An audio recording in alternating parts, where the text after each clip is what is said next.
তপ্ত রোদে জ্বলতে থাকা মরুভূমির বালিতে হাঁটতে হাঁটতে এক হরিণ পিপাসায় নিউব্জ হয়ে পড়েছিল। তার চোখে কষ্ট, শরীরে দুর্বলতা, তবুও সে পানির আশায় এগিয়ে যাচ্ছিল। হঠাৎ সামনে এক ভয়ঙ্কর সিংহ দেখা দিল। সিংহ তীক্ষ্ণ দৃষ্টিতে তাকিয়ে বলল, হরিণ, তুমি কোথায় যাচ্ছ?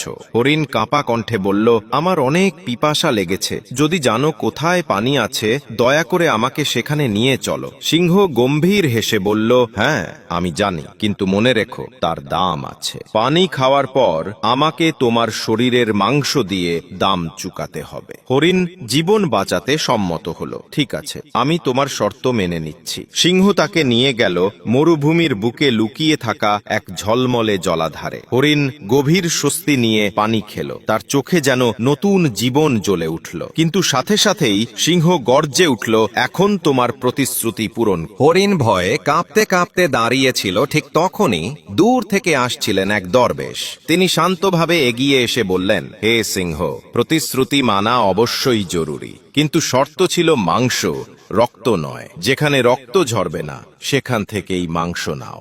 সিংহ হরিণকে চারপাশ ঘুরে ঘুরে দেখল, কিন্তু বুঝল রক্ত ছাড়া মাংস নেওয়া অসম্ভব।